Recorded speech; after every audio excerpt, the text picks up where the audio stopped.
Welcome to Everything Life and Real Estate. Let's get started with our hosts, Linda McKissick and Dana Gentry.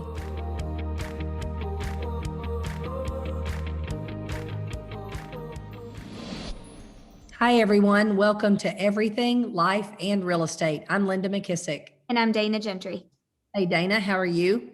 I'm doing good. How are you? A little under the weather, you sound like.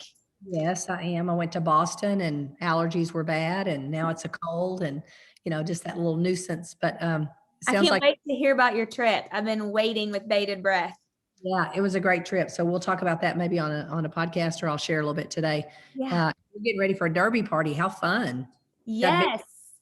Yes, I'm super excited. We're not going this year, so we decided to have a bunch of our friends over in Charleston.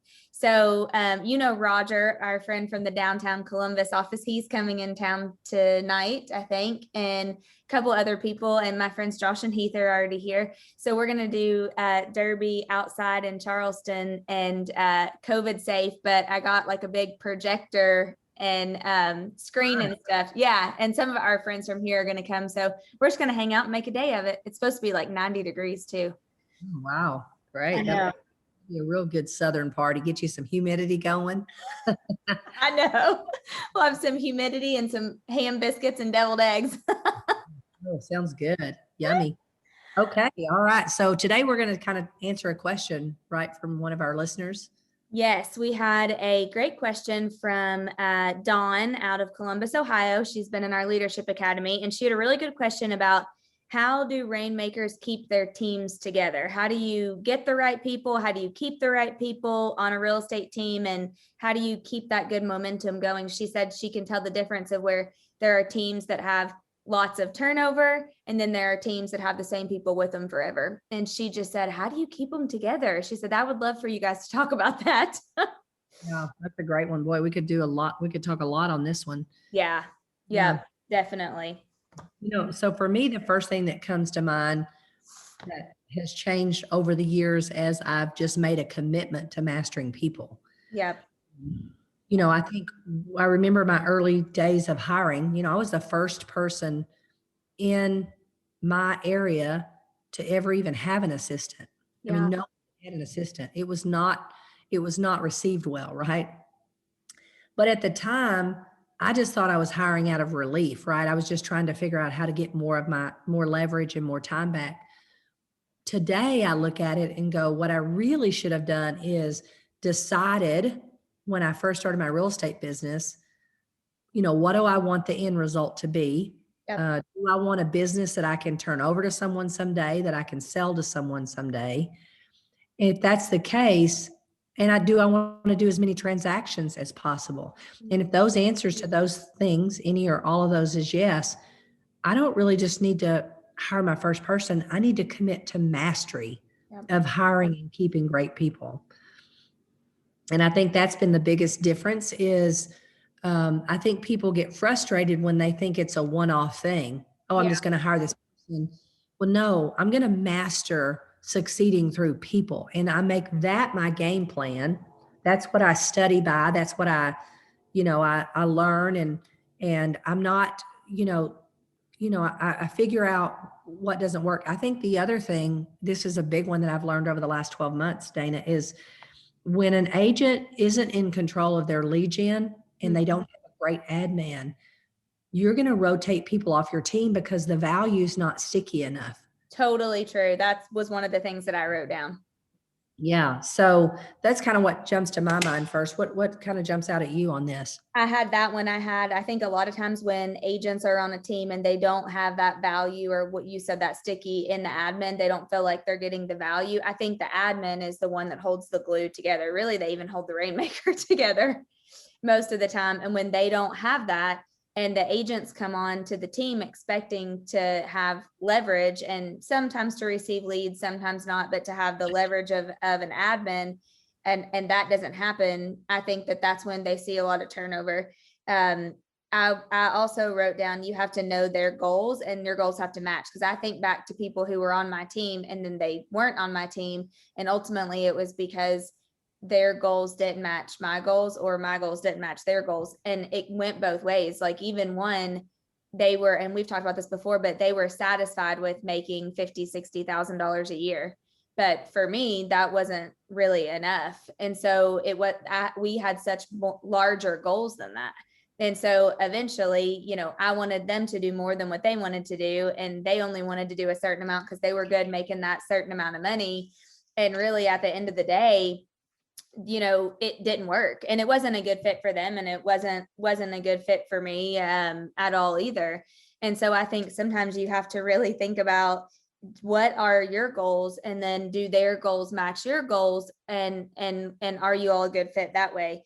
The next thing that I wrote down was, and you've talked about this a ton, so you'll have to weigh in on this in a minute, but they is the barbecue test. If you wouldn't want to hang out with them or be with them on the weekends, or, you know, do some sort of something with them, sometimes for me that doesn't work. And I think that just depends on how you are as a person and how you are with your business. But for me, being able to have a team of people that we all get along and we all want to hang out with each other and all those types of things, then that's what makes us last longer and makes people, I feel like, be together longer. They stay for the community. Community. Yes, that's it. That is a big one. And you can see, I mean, we know teams that have been together for forever, and they're like a family. They're a community together. And I think that is a huge part of it. You know, but to that point, I've also seen someone lose someone off their team, and because they were such a big family, it was devastating to them. They took it personal. That's true. You got to realize none of this is personal. And 9 times out of 10, I'm going to venture to bet that they didn't know what that person's dreams or goals were, or where they were going to go, or they weren't making their world big enough for that person to feel like they could get what they wanted to get accomplished inside the team. Yeah, so, you said something at the last Leadership Academy that I thought was so good. I wrote it down because I thought, even if I ever get in that spot, you said, oh, what did you say? I don't have it in front of me, but you said something like, you said something like, my goals are so big that one person, what did you say?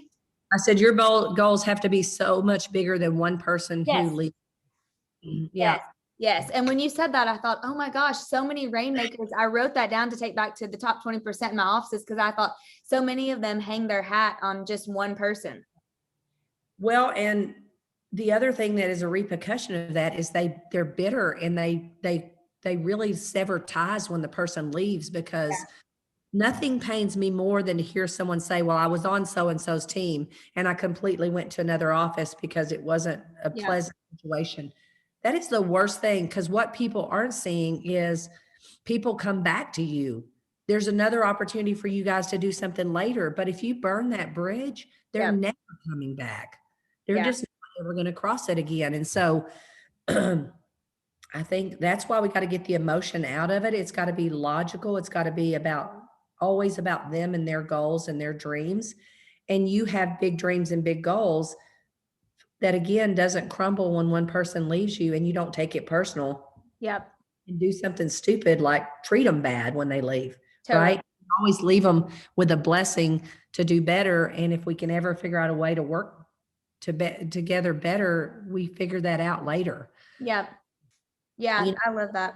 Our agents that have left us over the years in Denton, and only 2 of them, the first 2, went to another company and never came back. Yeah. And that was, I was young and immature about leadership. And to be honest, I mean, I still see them and they're still friendly and all that stuff, but everybody else stayed inside my company. Yeah. And if they need coaching or they need help, they call us. Yeah. So we haven't lost those people completely. And I think that's where agents get short-sighted. You know, the other thing that jumped out at me was, I thought back through mistakes and stuff that I had made over the years, is, you know, overlooking something, not realizing that it's autobiographical. And what that means is, if a person has a value that doesn't really match yours, in the past, what I had done is I just kind of ignored that for the person's talents, and it always came back to bite me. In other words, that's such a good point. I mean, the person, whoever they are, zebras don't change their stripe. Yep. So if they can't keep, I always like to say, if they can't keep the most important commitment they made in their life, to another person or to whatever, you need to be aware that there could be some issues there. Not that it always is, but in this particular person's situation, I just ignored certain warning signs because they're so talented. Mm, What I should have done is investigate a little bit more there to Yeah. see what was this a pattern with this person? Was this a one-off incident? I mean, what was this telling me? And I missed 2 or 3 clues just for that reason. because you saw the talent, and so you just kind of felt like you ignored it. Yeah, I ignored what was going on a personal level, and it's autobiographical. You know, whatever happens at home will eventually come to the office. Yep. It's going to show up at the office like that. I love Dave Ramsey saying that if they're married to crazy, crazy's going to come to the office. Crazy's going to call every day, or they're going to come. That's why we always say take them and their spouse to dinner before you work with them. Exactly. Yeah, I think that's a good one too.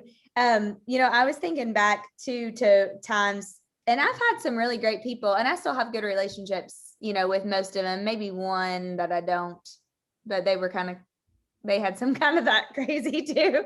But I always think too, because I just think sometimes, I don't know if it's ego in Rainmakers or what it is that has it to where when someone does leave, then they act like that instead of, I have had people come back and we've done other things together, and so, not all of them, but some of them we have like different opportunities together. And one of them in particular, and he and I, for the team, it wasn't a fit, but the other thing that we did together, we did great and it was awesome. And so I think sometimes you have to think about if it's just not a right fit, maybe for them on your team, then what's something else that you could do with them? It's really interesting because Jim and I are having this conversation right now. We're asking ourselves about a particular person. If it doesn't work out in the role they're in, where would be a good fit for them? I mean, we start that dialogue early and we start looking before they even probably start. I mean, they may be looking, I don't know, but we start trying to say, is there a better spot we have that would fit? So I think that's the way you have to have it. The other thing about right fit is, I know in the past when I've put the wrong person in the wrong spot, I didn't know as much because I was not into mastering, succeeding through people. And I didn't realize that people can't modify who they are for very long periods of time. They'll get massive headaches, they'll get sick, they'll get depressed, they'll get something.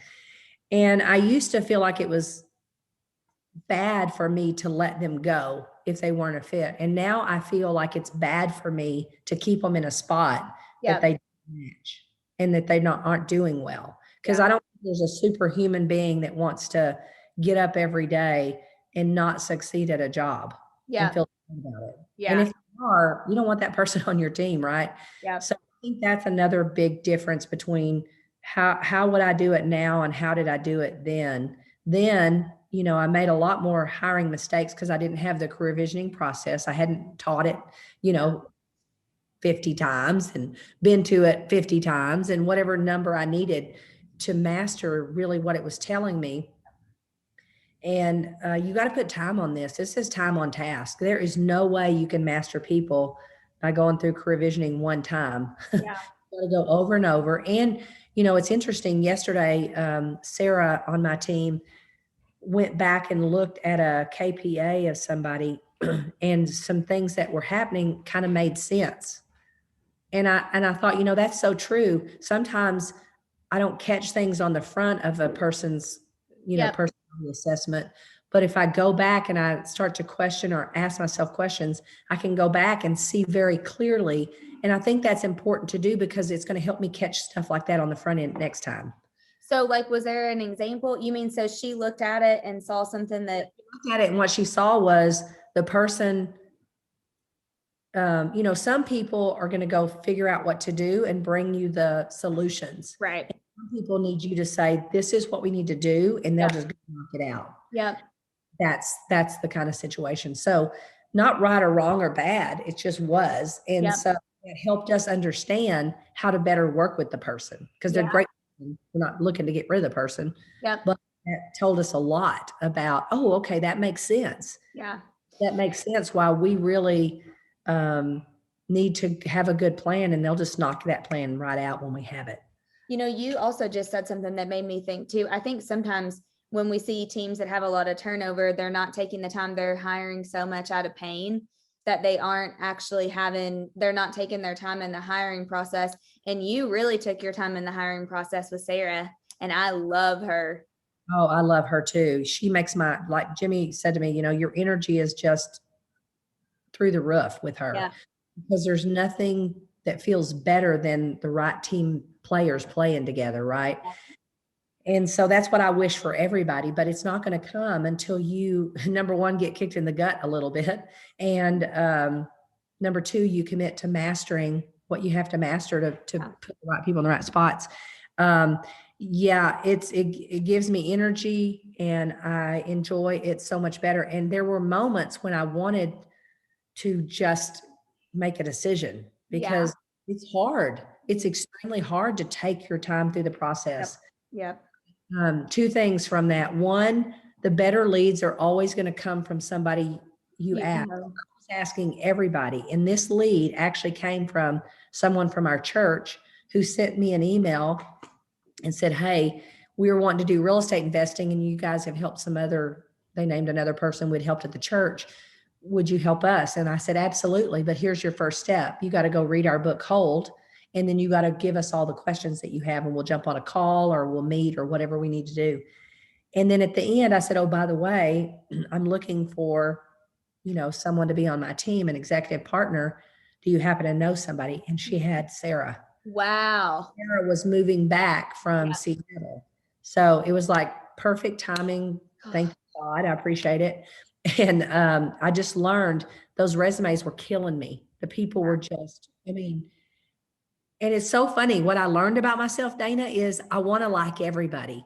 So after the first interview, if I didn't give myself space, every one of them would have been hired. Bad hire.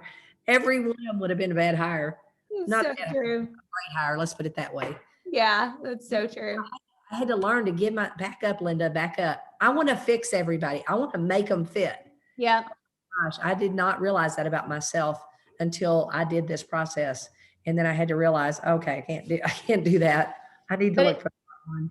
But it does feel so good too when you have the right person, it's just a totally different thing. One of the things that I wrote down was from, we've been read much of times this Team Success Handbook by, it's funny, it says by Shannon Waller, but really it's through Dan, right?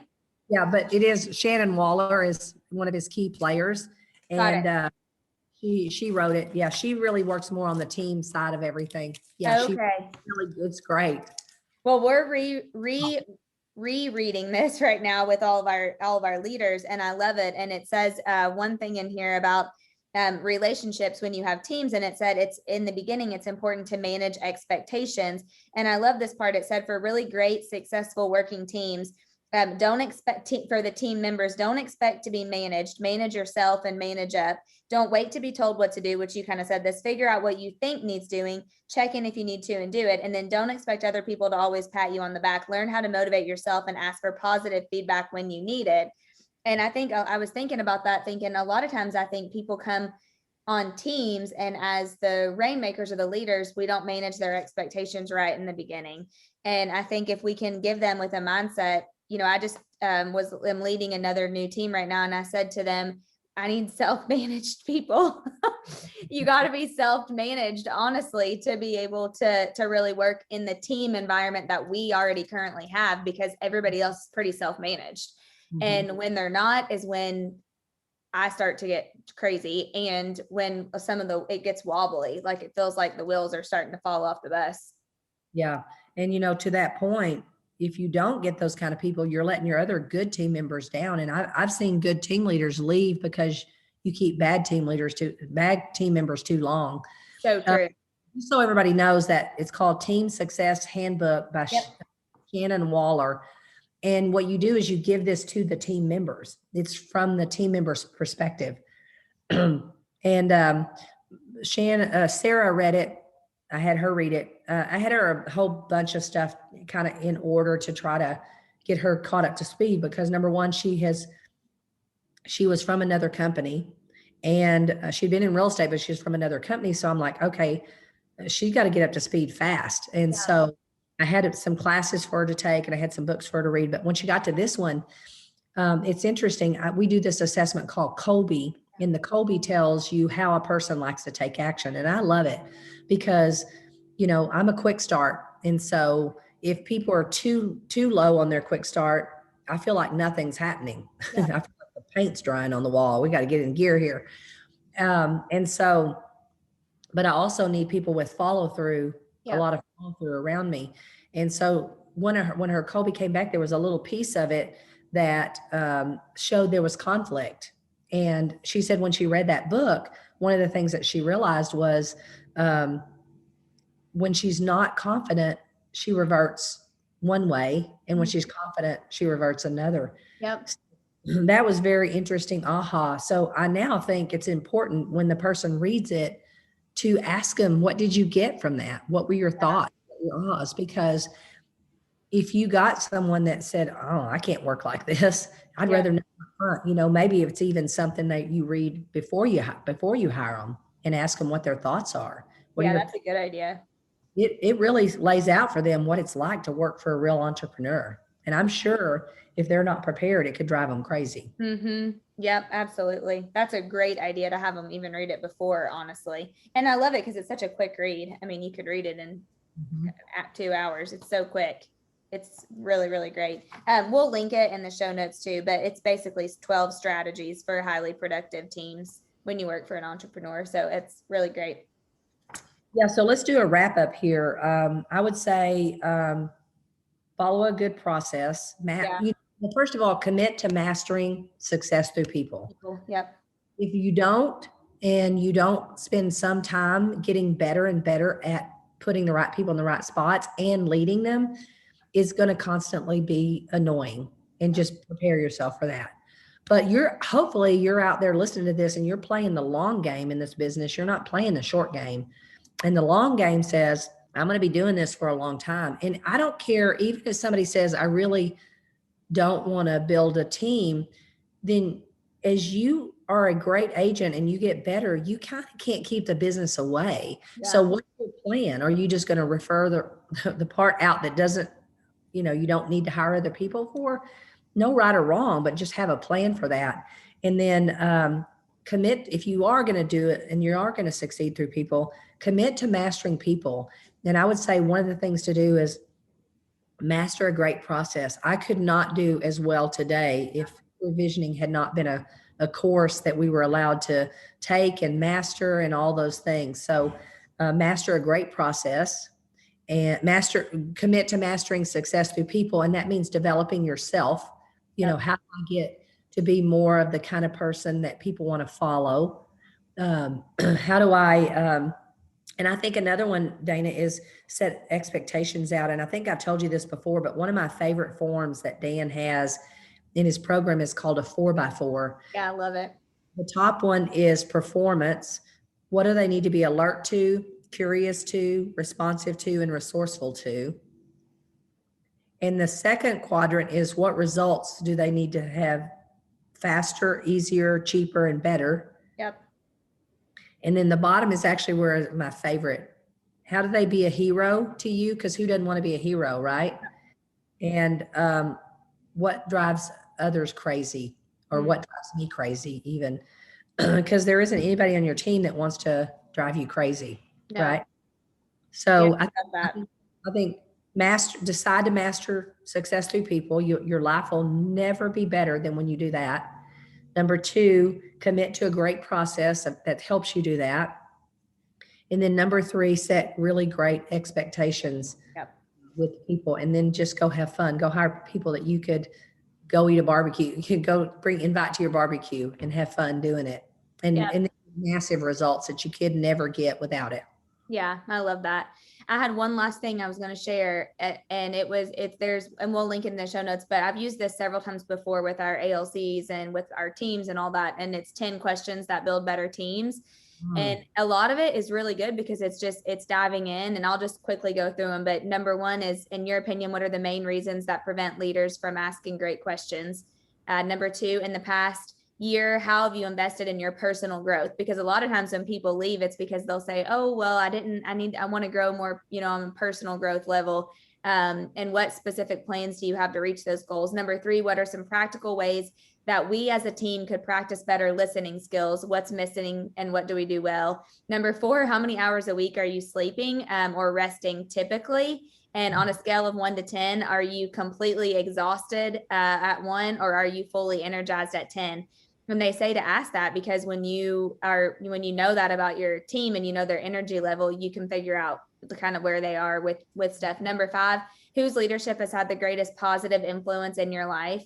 So that you can model after that. Number 6, what issues or causes are you passionate about? Number 7, what motivates you? What kind of incentives motivate you to work harder? Some people may be money, some people may not be.